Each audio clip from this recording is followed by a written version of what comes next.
খলিলুল্লাহ সামনে আসলে বুঝবা গল্প সত্য না মিথ্যা। হাই এভরিওয়ান, আমি রূপম চলে এলাম নতুন ভিডিও নিয়ে। বন্ধুরা, এই ভিডিওটা আমরা কথা বলতে চলে এসেছি বিঞ্জ ওটিটি প্ল্যাটফর্মের একটি শর্ট ফিল্মের ট্রেলারকে নিয়ে, যার নাম হচ্ছে একটি খোলা জানলা, যেটাকে ডিরেক্ট করতে চলেছে ভিকি জায়েদ। এবং এই কাজটার অলরেডি ট্রেলার ড্রপ করা হয়েছে গতকালকে। এবং এই কাজটার না যখন থেকে ফার্স্ট আমি দেখলাম একটা পোস্টার ড্রপ করা হয়েছিল তাসনিয়া ফারিনের, তারপরে নাবিলার, আমার বেশ ইমপ্রেসিভ লেগেছিল। এবং তার থেকেও বড় কথা, একটা অ্যাট্রাকটিভ জিনিস কাজ করেছিল পোস্টারটার মধ্যে, একটা হরার ফিল দিচ্ছিল। তো ট্রেলারটা দেখার পর আমার কিন্তু সেই ফিলটাই দিচ্ছে, কিন্তু অ্যাকচুয়ালি কাজটা কিন্তু হরার নাও হতে পারে। তো যাই হোক, ভিকি জায়েদের এই কাজটার স্টোরিতে দেখলাম যে জেমস ব্রিজের নাম দেওয়া, মানে আই থিঙ্ক জেমস ব্রিজের কোনো কাজের হোমাস থেকে ভিকি জায়েদ স্যার এই কাজটাকে বানিয়েছেন। এবং এটা কিন্তু বিঞ্জের একটা শর্ট ফিল্ম হতে চলেছে। কাজটা ট্রেলারটা দেখে মনে হচ্ছে যে এটা কোনো একটা ওয়েব সিরিজের ট্রেলার দেখলাম, কিন্তু না, এটা একটা শর্ট ফিল্মের ট্রেলার। এবং আমার পার্সোনালি ট্রেলারটা খুব ভালো লেগেছে, যার জন্য এই আলোচনাটা করা খুব দরকার। দেখো বন্ধুরা, ভিকি জায়েদের কাজের মধ্যেই তার একটা সিগনেচার থাকে। সে ক্লাইম্যাক্সে এমন একটা টুইস্ট দেয় যে সবার মাথা ঘুরে যায়, এবং সেরকমই টুইস্ট আমরা আগের নাটকটাতেই দেখতে পেয়েছি, যার নাম ছিল হাজত। কে বুঝবে যে এই নাটকটার মধ্যে পুনর্জন্মের একটা ইউনিভার্স ক্রিয়েট করার চেষ্টা করা হয়েছে, মানে পুনর্জন্মের যেই স্টোরিটা সেটা একটা প্রিকুয়াল স্টোরি রাখা হয়েছে, যাতে পরবর্তীকালে রাফসান হক যে ওয়েব সিরিজটা আসবে সেটার সঙ্গে একটা কানেকশন তৈরি করতে পারে। এবং আফরান নিশোর বাবার চরিত্র তাসিফ মেহবুব, মানে ভাবাই যায় না এরকম একটা ক্যারেক্টার, এরকম একটা স্টোরি, মানে এটা সত্যি কথা বলতে ভিকি জায়েদ বলেই সম্ভব। এবং তার সঙ্গে সঙ্গেই আমরা দেখতে পাচ্ছি আরও একটা নতুন কাজ আসছে, এই একটি খোলা জানলা। ট্রেলারটার মধ্যে, পুরো ট্রেলারটা জুড়েই একটা হরার ব্যাপার কিন্তু রয়েছে। মানে আমরা দেখতে পাচ্ছি কেশবগঞ্জ বলে একটা জায়গার নাম দেখানো হচ্ছে, সেই জায়গার মধ্যে বেছে বেছে নাকি যারা যারা মডার্ন নার্স তাদেরকে কিন্তু মারা হচ্ছে। এবং শেষে একটা দৃশ্য দেখলাম যে এরকম লাশগুলো যখন কবর দেওয়া হয়, সে কবর থেকে লাশ তুলে যেই মাংসটা বেরোচ্ছে, সেই মাংসটার মধ্যে লবণ দিয়ে একজন খাচ্ছে। মানে এরকম সিন জাস্ট মাথা ঘুরিয়ে দেওয়ার মতো। মানে সব থেকে ভালো সিন যদি ট্রেলারটার মধ্যে কিছু হয়ে থাকে, অবশ্যই ওই দৃশ্যটা।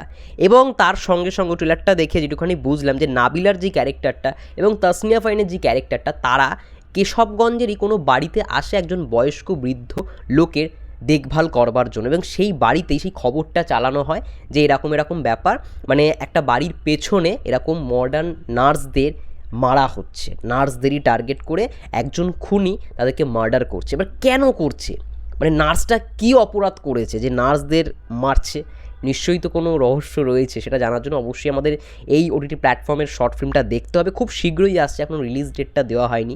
এবং যেই লেভেলে ট্রেলারটা কাট করেছে, খুব ভালো। আমরা তাসনিয়া ফারিনের ক্যারেক্টার একটু আভাস পেলাম যে সে বরের কাছে বারবার মারধর খায়, এবং সেই কথাটাই তাকে আবার বলছে যে ছোট্টা ফোলা কেন, মানে সে যেই বাড়িতে এসছে সেই বৃদ্ধ লোকটার দেখাশোনা করতে, সেই বাড়িরই আই থিঙ্ক বৌমা, সেই বৌমা তাকে বলছে যে বরের এটা ভালোবাসা নাকি অন্য কিছু। ব্যাপার স্যাপারগুলো কিন্তু খুব খাপ খেয়েছে, মানে দেখে ভাল লাগছে ট্রেলারটার মধ্যে, সেই গুজবাম্পসটা ক্রিয়েট করছে। এবং পুরো ট্রেলারটা দেখার পর কোথাও গিয়ে মনে হবে যে এটা একটা হরার জনারের কিন্তু কাজ আসছে।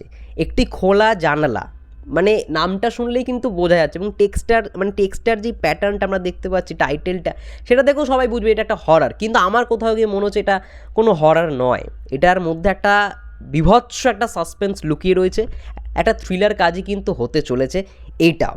তো হোপ ফর দ্য বেস্ট। আমি খুবই এক্সাইটেড এই কাজটা দেখার জন্য। এবং ভিকি জায়েদ মানেই আমরা তার কাজের জন্য সবসময় ওয়েট করে থাকি যে একটা নতুন কিছু পাবো, এবং সে তার নিজস্ব সিগনেচারটাই কিন্তু বরাবরের মতো মেনটেন করে আসে।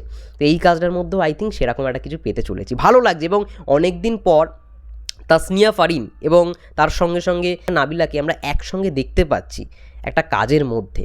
তাসনিয়া ফারিনকে নিয়েও ভিকি জায়েদ অনেক আগে কাজ করেছে, লাস্ট কাজ আই থিঙ্ক শব্দপ্রেমটা ছিল। এবং নাবিলাকে রিসেন্ট কোনো কাজে দেখা যায়নি, কিন্তু আগে অনেক কাজ করেছে, মায়া থেকে শুরু করে আরও অনেকগুলো কাজ ছিল। দূরবীন বলে একটা নাটক দেখেছিলাম, আজকে আমার দিন বলে একটা নাটক দেখেছিলাম। প্রথম দিকের যে কাজগুলো ভিকি জায়েদের আপনারা হয়তো দেখেছেন, সেখানে কিন্তু নাবিলা অনেক কাজের মধ্যে ছিল। লাস্ট যেই নাবিলার কাজটা দেখেছিলাম সেটা হচ্ছে, ভুলেই গেছিলাম, রেড ড্রামেও আমরা নাবিলাকে দেখতে পেয়েছিলাম। তো আবারও অনেক দিন পর নাবিলাকে ভিকি জায়েদের কাজে আমরা দেখতে পাচ্ছি, এবং তাসনিয়া ফারিনকেও দেখতে পাচ্ছি। এবং তারা একসঙ্গে, দেখা যাক কেমন হয়। দুজনেই এখানে নার্সের ক্যারেক্টার প্লে করছে, বা তাদের সঙ্গে কি হবে এটাই দেখার বিষয়। দারুণ, আমার ট্রেলারটা পার্সোনালি খুব ভালো লেগেছে। তোমাদের কি মন্তব্য একটি খোলা জানালার ট্রেলারকে নিয়ে অবশ্যই কমেন্ট করে জানাও। ভিডিওটা ভালো লাগলে অবশ্যই লাইক করো, আমাদের চ্যানেল নতুন হলে অবশ্যই এটা সাবস্ক্রাইব করে দিও। সেই ভালো থেকো, সুস্থ থেকো, টেক কেয়ার।